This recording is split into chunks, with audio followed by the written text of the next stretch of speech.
My dear friend, how many love stories have you remembered so far? What about a nice one if we are going to talk of today? I would like to introduce you to a story by Masti Venkatesha Iyengar, a Jnanapith awardee writer from South India.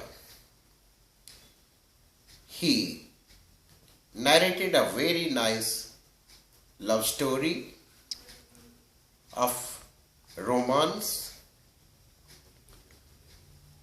dealing with the pastoral Indian canvas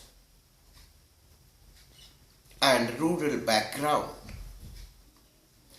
of a very small village. And can you guess what am I going to talk of? It's none other than RANGA'S marriage, where the narrator is Shama, and who is telling the story of RANGA'S marriage. I would like also you to listen and focus the certain good qualities of the story. But before switching to the critical talk, we have the resource person, Miss Parvati Rajendra Kumar Anayat, where I would like to request her to narrate the story in brief and summarize the same. So without wasting much time, let us relish the canvas of the story, the plot of the story, the theme of the story in the voice of Miss Parvati Rajendra Kumar Anayat. And over to Parvati.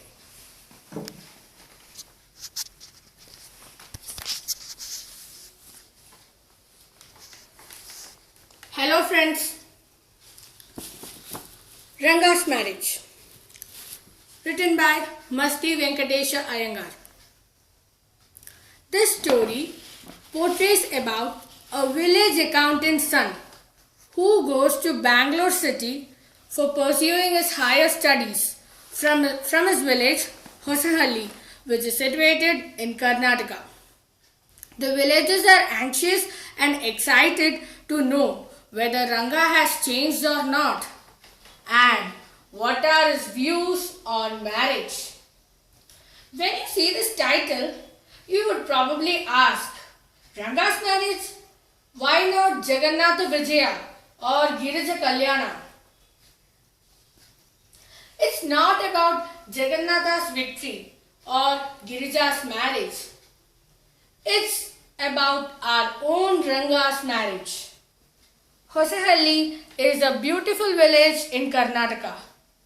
The narrator, Mr. Shyama, has given a description beautifully about his village. He also says that Hosahalli, as being a village in Karnataka, it is not mentioned in any of the geography book, nor the Sahibs in England do not know of a place like that. So, how could you expect the poor cartographer to mark it on the map? Next, he describes about a sweet dish which is made in their village Hosahalli. It is known as Karigadabu. It is made with a filling of coconut and rice. Next, he describes the beauty of the mango tree that is being found in his village, that is Hosahalli. And he also is telling about the trouble that the fruit of the tree has caused to him, which finally led to suffer him from cough. He also believes that visiting a place is better than describing it in detail. Next, he switches the story over to flashback. This is a story that happened 10 years ago. During these times, the village Hosahalli, the people living there, they were not confined to the English language. They couldn't speak very good English.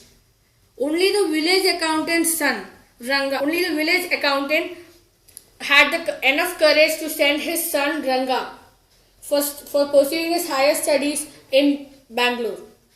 Therefore, he was only the person who could speak good English. And this was the reason why Ranga's homecoming was treated as a very big event. While the people of the village came to know that Ranga came, the whole people crowded over his house. When Ranga saw the crowd of the people, he came out from the house with a smile.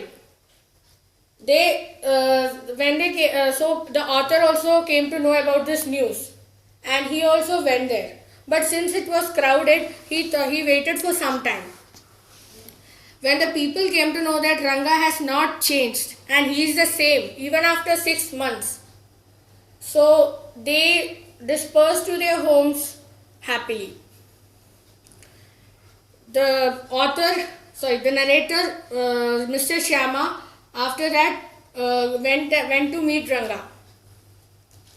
And that is the time when Ranga noticed Mr. Shyama there, the narrator of the story.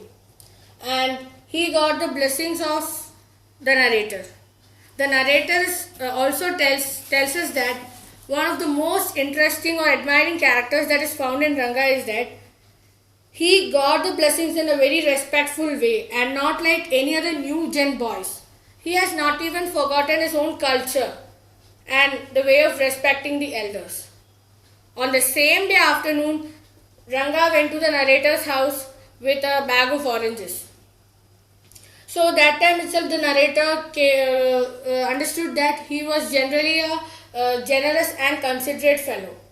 So they sat down for some time to have a chit chat. Then they switched over to the topic marriage. So the narrator of the story, Mr. Shyama, asked Ranga that what were his views on marriage. So Ranga said that I need the girl whom I am choosing as my life partner should be mature, and moreover there is no point in marrying a girl who is having milk stains on one side and wetness on the other, and so young that she is immature. It should not be there. And he also told about an officer who married at the age of 30 with a woman who was aged 25. He also strictly prohibits child marriage. And he also believed that a man should marry only a girl whom he admires. So by listening to this, the narrator was disappointed. And from the very day, he decided to get Ranga married. And on the meanwhile, the narrator came to know that Ramarao's niece had come to stay in their house for some days. Her name was Ratna. She was an 11-year-old girl. She sings a song very nicely. She also plays sitar, harmonium and veena. But she is an orphan. That's because in her childhood she lost her parents. So narrator was very close to that family because he visited the family frequently and he was more close to Ratna. So he went to the Ramara's wife and asked her to send Ratna for fetching the buttermilk. So Ratna came there to fetch the buttermilk. Simultaneously he called for Ranga. So meanwhile the narrator asked Ratna to sing a song. So she started singing a song. At the same time, Ranga entered there and he heard a beautiful voice of a girl singing. He also wanted to know who is that. So when he came there, the light coming from outside blocked because of his shadow. So Ratna abruptly stopped singing and she fled to her house because because of shyness. That was the first time when Ranga fell in love with Ratna. It was the love at first sight. Suppose you buy the best quality mango and you are savoring its peel to get a first bite, and after that suddenly it falls from your hand. How do you feel? This was the same feeling that Ranga had in him. After she went, Ranga inquired with the narrator about that girl. Who is she? Where is she from? Is she married? All that things. So narrator said that, why do you want to know about her? I am already married. You are not in a marrying situation. Then why do you want to know about her? But I think she has been married a year ago. So Ranga's face became pale and brown. He was totally sad and disappointed. He said that I have some work to do, so I am going to my home. And on the next morning, the narrator went to Shastri and told about his plan. So, and he asked Shastri to repeat whatever he said, whatever the narrator said. And on the same day afternoon, he went to Ranga's house and when he went to Ranga's house, Ranga was not in a good mood. The narrator asked Ranga that whether he was suffering from headache or something, any problem is there. So Ranga said that I am in my usual self. I have no other problem. I am okay. So the narrator said, okay, then let's go to Shastri. So Ranga, without any protest, went with the narrator to Shastri's house. So Shastri, when he saw Ranga, he said that, when did the village accountant's son came? I didn't knew it, he said. So narrator told Shastri that, can you please tell me what is running on Ranga's mind? So Shastri said, of course, I can tell you, he said. And he took out the paraphernalia, Palmyra leaves and Kaudi, and started calculating for some time. And then he said that Ranga is thinking about a girl. He is in love with a girl. It may be name related to Ocean or Kamala, or it may be name related to Pachi, which means moss, or it may be name related to Pearl or Ratna. So by hearing this, Ranga was astonished and he was surprised. But in between that, the narrator interfered and he said that Ratna was already married a year ago. So Ranga's face again fell. He became disappointed. And Ranga and the narrator left that place, and the narrator went to Shastri. The narrator went to Shastri and he said to Shastri that, okay, you have done a marvelous Shastra is yours, and what a marvel of you have done, Shastriji. You have repeated whatever I have said. So Shastri became angry and annoyed. He didn't accept it. He said that I would have found it out from my own Shastra. Don't forget that I have developed on the hints of what you have said. Students, please note that there is a considerable gap between these 4-5 years. In these years, Ranga and Ratna are getting married, and after 5 years, the narrator is being invited for dinner by Rangappa and Ratna because of their child's birthday, first child's birthday, and he is 3 years old. When narrator comes there, he asks Ranga that what is his name. So he replies his name is Shyama. So Ranga says that why did you keep his name as Shyama? I am just a dark skinned person and you have given your golden child this name. What a childish couple you are, you and Ratna. And he said that I know. It is only because of the English custom that you have named the child after the name of a person whom you love the most. And meanwhile, the narrator will ask Ranga that your wife is 8 months pregnant now, who is there to look after her? So Ranga replies that my mother and sister have come here, they are here to look after her, says Ranga. And finally he sees Shyama running over nearer to him, and he places a small ring in his tiny little finger, And finally, it is said that allow me to take leave of you, reader. I'll be there, I'll be always there to serve you, and I hope that you didn't get bored. Friends, now let's move on to the now I'll describe you the literary devices and phrases, proverbs that are incorporated in this chapter. So first of all, I would like to describe about the proverbs. There are two proverbs in this chapter. The first one is, one sheep walks into a pit and the rest blindly follows it.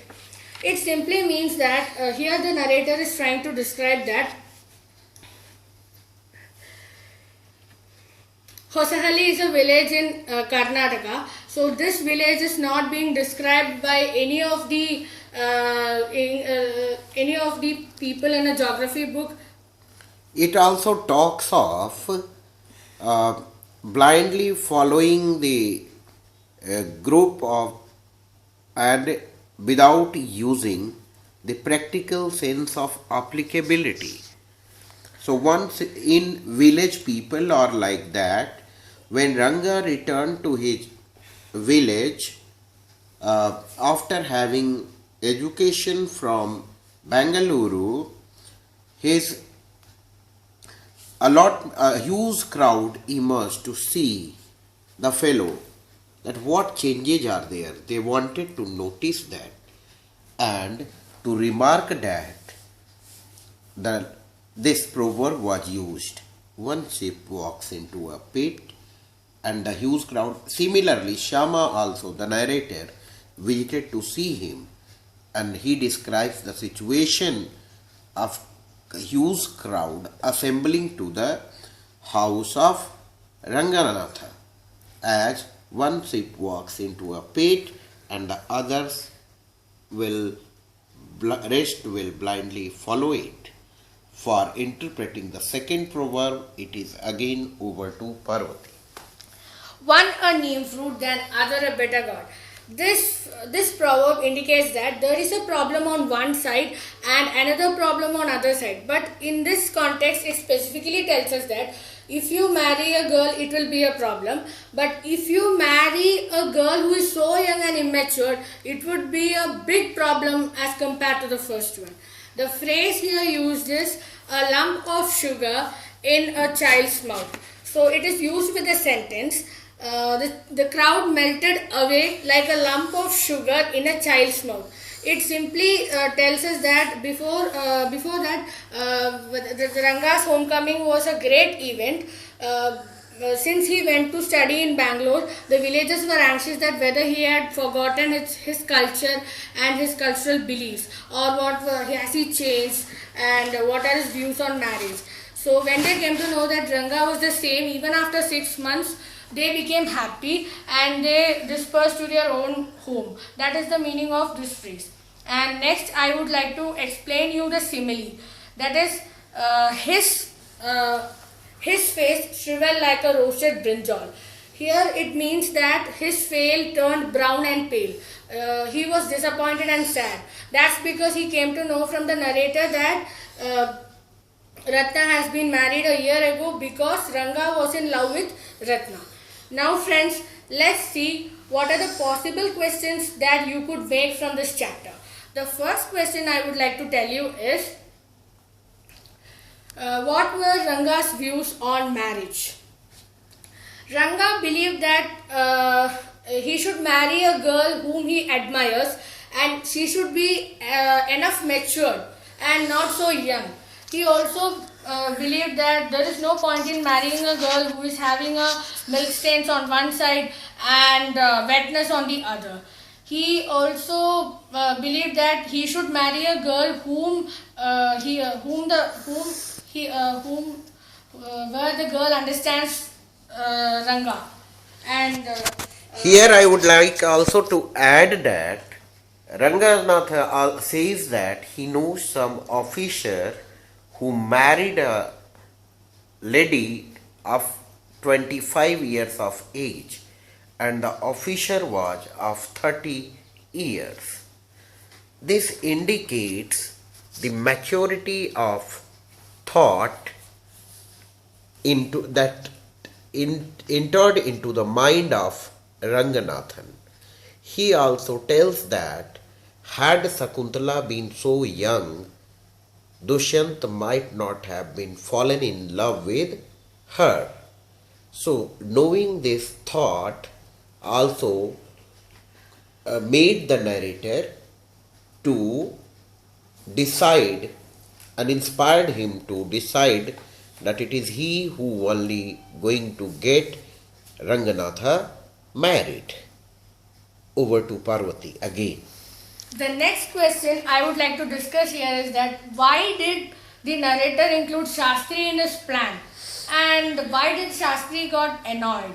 The very first reason for the narrator to include Shastri in his plan is because that the narrator had an ardent desire to get Ranga married to Ratna, and he wants to build a relationship between both of them.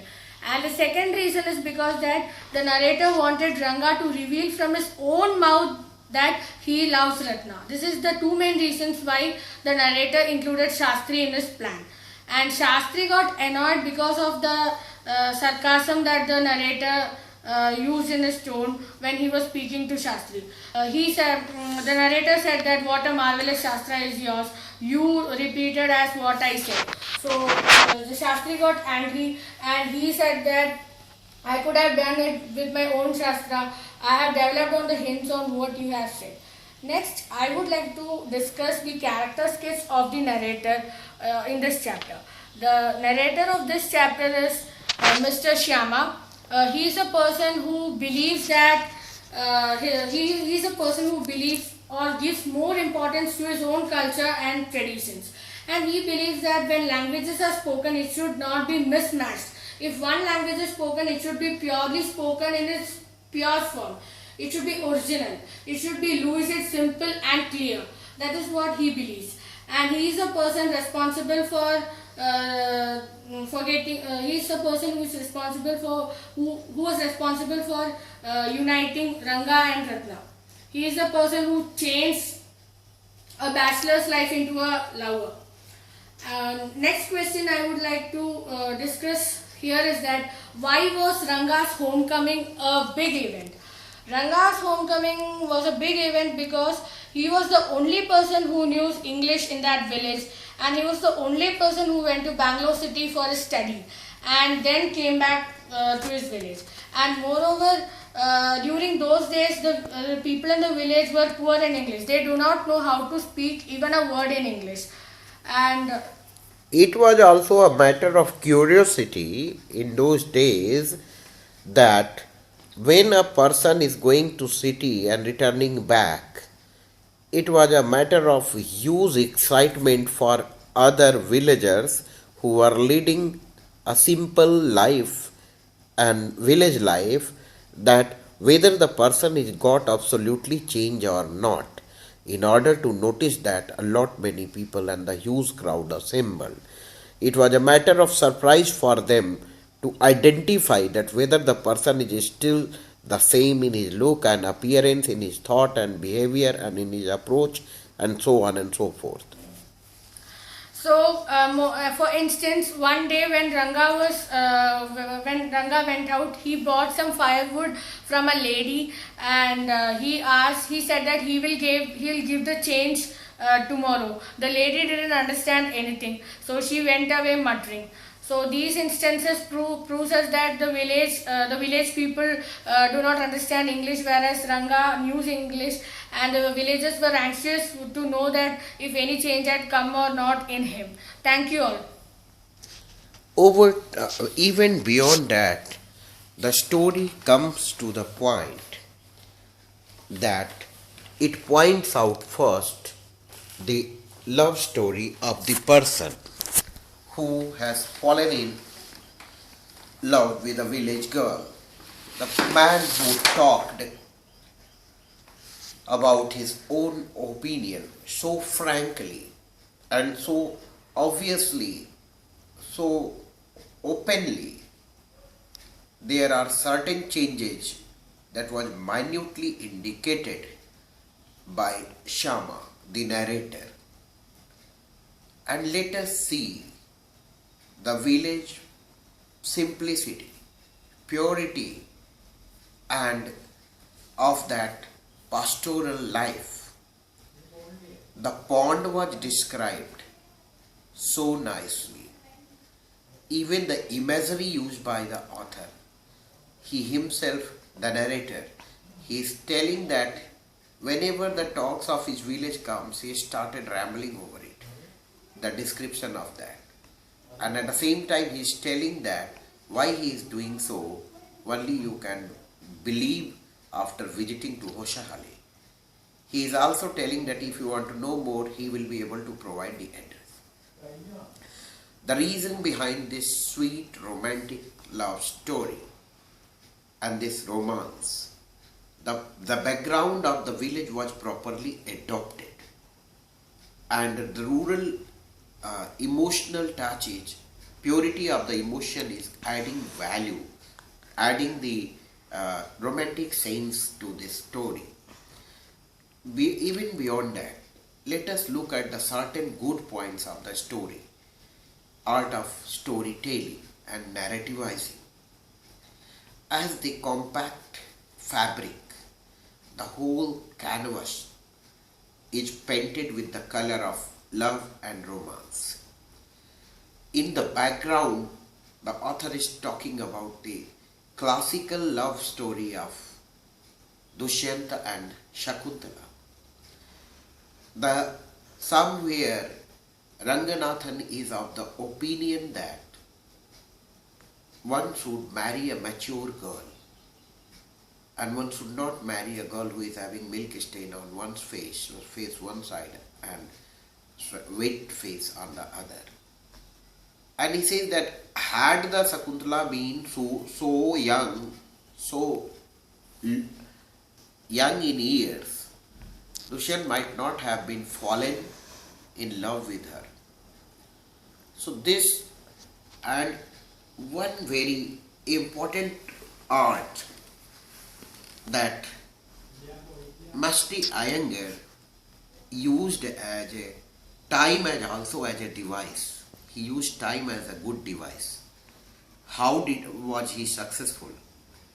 At one point, this is serving two purposes. That he is telling how Shyama was able to made Ranganatha agree for marriage, and how subtly he was able to manipulate that blind faith astrologically by convincing him to come and let us know about Sunny and other planets' position which playing against his destiny. The role of Shastri was very nicely intertwined, that where even reader couldn't check himself from laughing, couldn't refrain from laughing. So that point is also noticeable. Then one thing, a lover is watching from outside his beloved singing a song, and their first love at first sight. It was also described nicely. This story is also indicating, and this is also a commentary on child's marriage, and where the Ranganatha is telling that he will prefer to marry an elderly girl than a very little one, and his opinion for preference for understanding between him and his would-be wife. But at the same time, the development of the emotion of love, the way it was born, it was seeded into the soul of Ranganatha.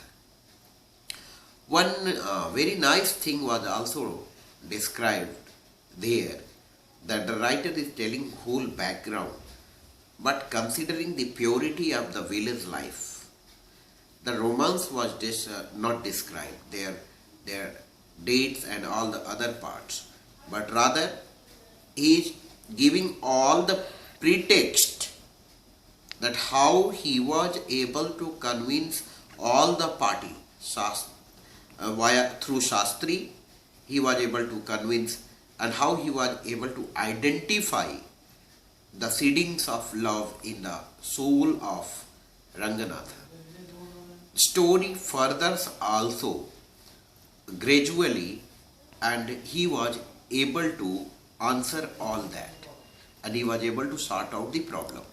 But though in the story nowhere it is directly described that Ranganatha is married to Ratna, rather time gap is used as the device where he says that on other day Ranga came to me, Shama is telling, Ranga came to me to invite me for a dinner.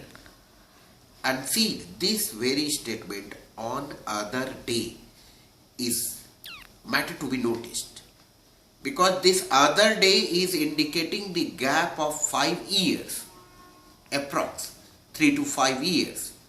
Why? And he is telling what is the reason. Then Ranganatha is telling that it is Shama's 3rd birthday. Suddenly the pretext and this text that he is got married to Ratna and he is going to celebrate the 3rd birthday of his son Shama is used here as the device.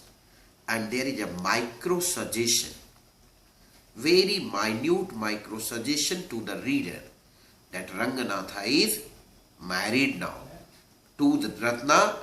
And not only that, the narrator subtly informs that Ratna's 8th month of pregnancy is going on and she is going to deliver a baby who is there to support Ranga's mother for cooking. This question raised by Shama, and then he says that my sister is here. Later on, the closing part is very emotional, and where Shama is telling that I am like oil cake. I am his skin color, and how foolish for it to Ranga and his Ratna, wife Ratna, to name such a golden boy, golden skinned boy after the Shama. But again narrator gives the answer, telling that it is English tradition. It is English tradition to name a kid after the person you love the most. Name, and Syama is telling indirectly, the narrator Syama was able to point out the changes also. Though in the beginning he says that there is no change in his approach to marriage, in the approach of Ranga's to marriage, but at the same time he is indicating how many changes intruded subtly into the persona of Ranga, like first choice for getting married to an elderly woman, mature woman whom he appreciate or understand. And second, he didn't go for, though this was the arranged marriage, but it was the love marriage in a disguise. He also wants to project that Ranga was a modern man. Now he is a third modern man, as he named his son after the name of his loved one. So these are a few things. And there one more point, when came Ranga frankly accepts his desire to get married to Ratna. He said any other villager might not dare to accept the same. So these are the certain points. But in the background, this is how it is pointing out the changes in the personality of a person who is turning to the village, his own village, from a Bengaluru, a metro. And at the same time, it is also pointing out the romantic and colorful canvas. And in the